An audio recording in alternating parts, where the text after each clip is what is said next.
Hey basketball guys, we have news. Let's go to more news from the Golden State Warriors, but before that, don't forget to subscribe to the channel and leave your.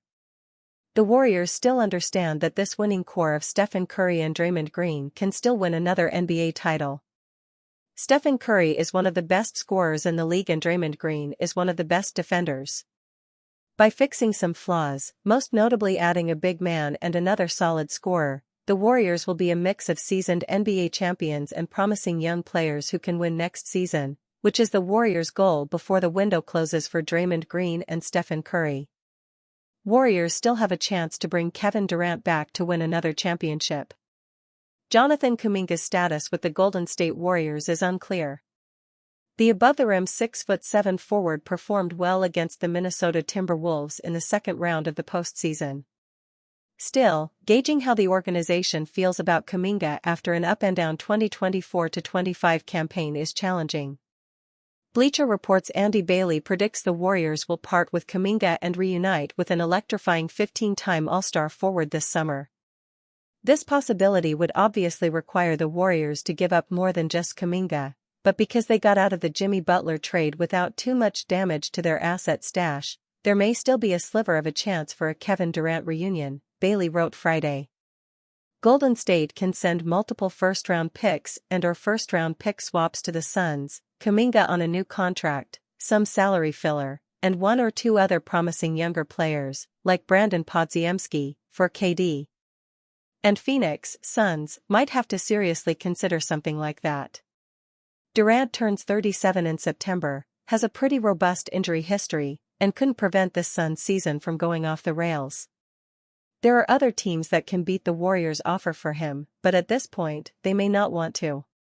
And while the window for contention wouldn't be open long, or maybe all that wide, for a team with 37-year-old Durant, 37-year-old Stephen Curry, 36-year-old Butler and 35-year-old Draymond Green, Golden State would have a better chance with that group than it did in 2024-25.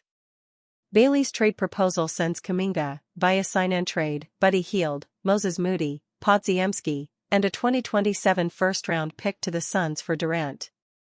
It's almost guaranteed that Durant will be on the move this summer after spending 2.5 years with the Suns. A Western Conference appearance or two with Durant, Devin Booker, and Bradley Beal would have sufficed. However, injuries and inconsistent play will likely force the Suns to revamp their roster this summer. By rejoining the Warriors in free agency, Durant could improve his odds of winning his third championship in the big leagues. Although the former Oklahoma City Thunder superstar doesn't have experience playing alongside Butler, he's won 2 NBA titles with Curry and Green in the Bay, giving him hope that another championship run could soon materialize. Durant averaged 26.6 points, 6.0 rebounds, and 4.2 assists in 62 regular season contests this year, shooting 52.7% from the field and 43% from three-point land. If the Dubs decide to cut ties with Kuminga and Durant changes his stance on a Warriors reunion, an internet-breaking blockbuster trade could occur in the offseason. Warriors' Steve Kerr makes surprising announcement about Jonathan Kuminga's future. The Golden State Warriors' postseason run came to an end in 5 games against the Minnesota Timberwolves. The Warriors took Game 1 of the series, but a hamstring injury to Stephen Curry in Game 2 caused him to miss the rest of the series, which ultimately proved to be too costly for Golden State. Now, the Warriors have some questions to answer this offseason, and a big one is regarding the future of Jonathan Kuminga. The former first-round pick has had an up-and-down run with the Warriors, and he was even benched late in the year before Steve Kerr turned to him in the postseason once Jimmy Butler was injured. If JK comes back, we will for sure spend the early part of the season playing him with Jimmy, Draymond, Steph. That would be a no-brainer. We didn't have that luxury this year. If JK comes back next year, we have to look at that. Kuminga missed a large chunk of time due to an injury, and once the Warriors acquired Butler, the lineup and roster construction looked much different. As Kerr said, once Butler came to town, it was playoff mode the rest of the year, which caused Kuminga's minutes to decline quickly since Golden State didn't have an opportunity to ease him in. Kerr said there are things Kuminga needs to improve on while also saying Golden State has to construct the roster in some ways this offseason, so there are a lot of moving parts in the Bay Area this summer.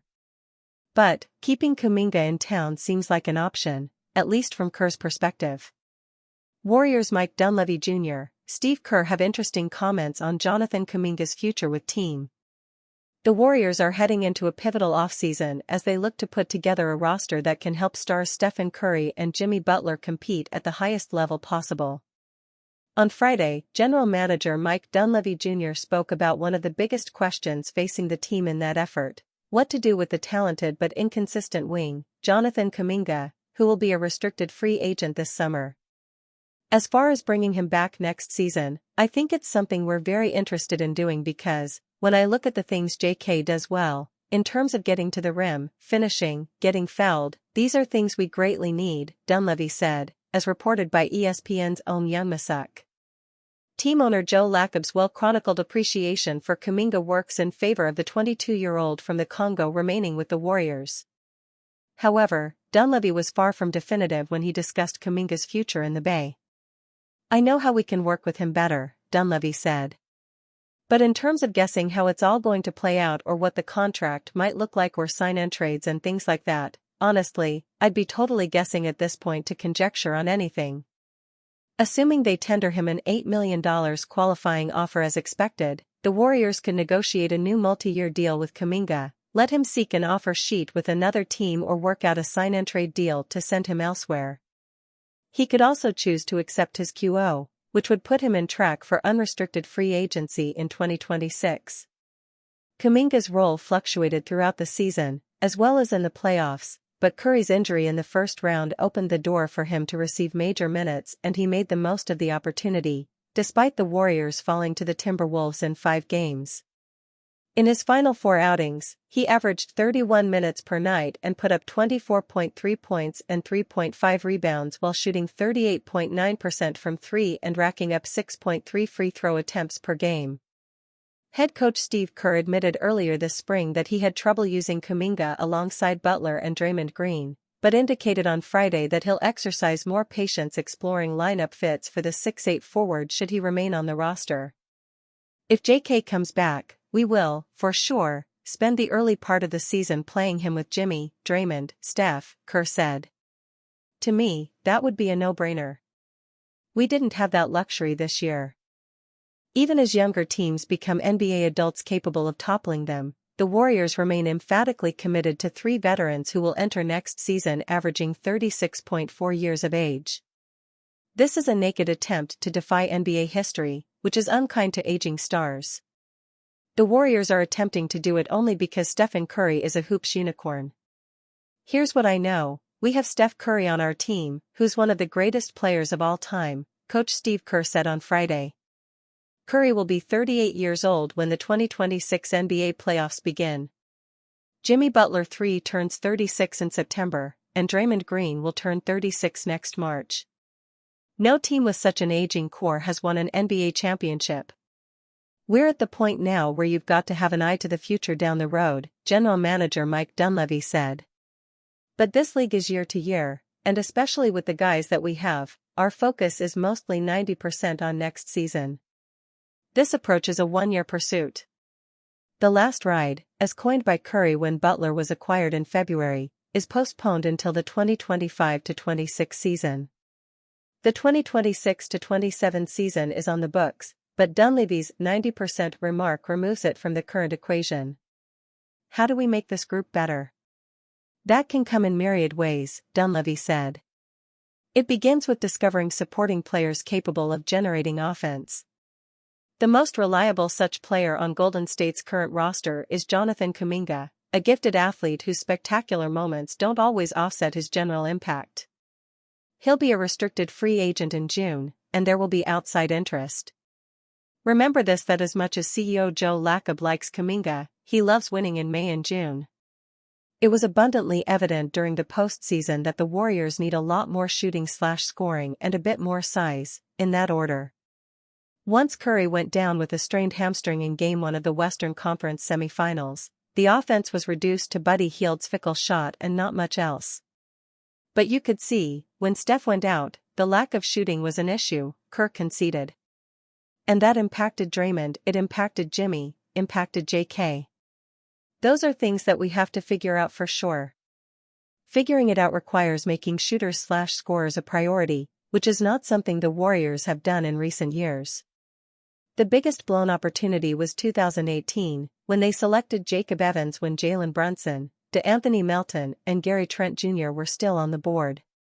It was 14 years ago that the Warriors last drafted an NBA-level shooter, and Klay Thompson was essential to 4 title teams before leaving for the Dallas Mavericks last summer.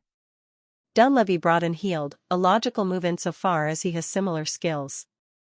Meanwhile, so many shooters have populated rosters across the NBA that most teams space the floor with at least 4.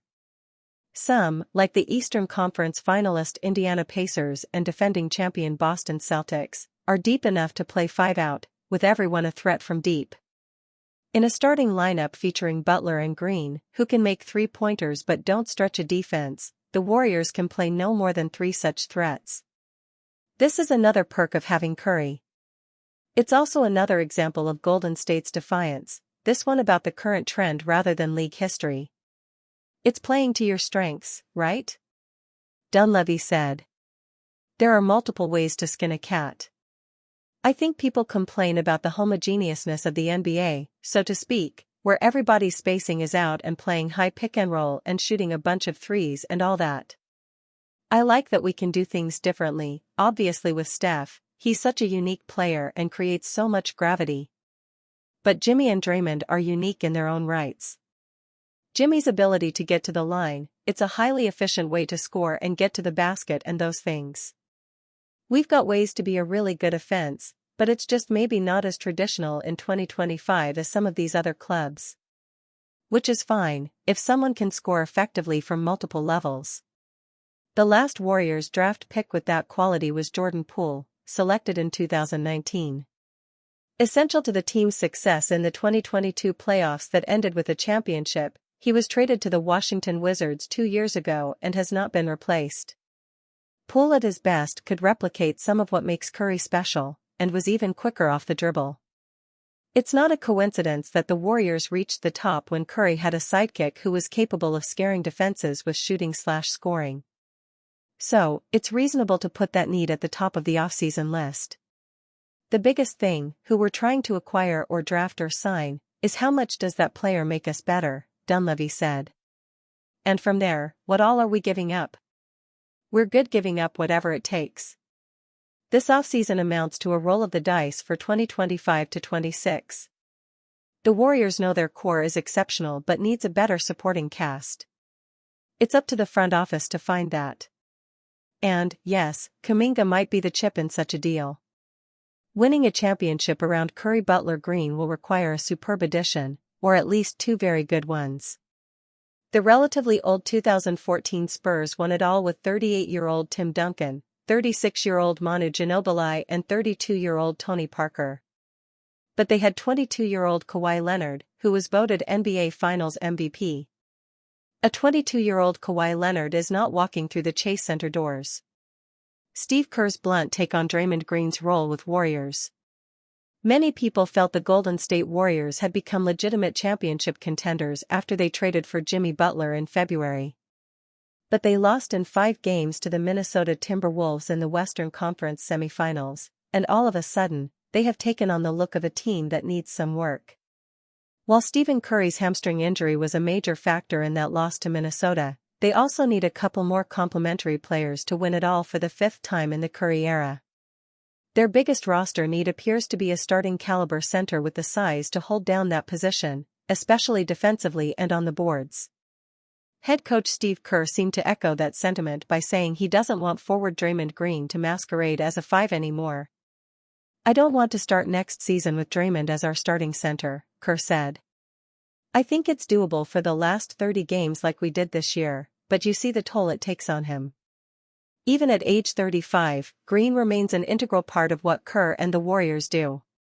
He's their Swiss Army knife, as he ignited their running game, hits the open man and grabs rebounds. He's also still an outstanding defender, and late this season, he was mentioned as a candidate for the Defensive Player of the Year, an award he won back in the 2016-17 season. But at 6'6" and 230 pounds, Green simply cannot play at the 5, at least not for long stretches.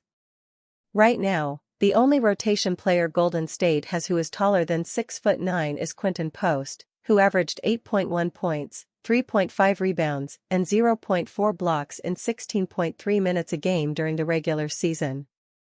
He simply cannot be counted on to start at center or even play a significant number of minutes in the playoffs.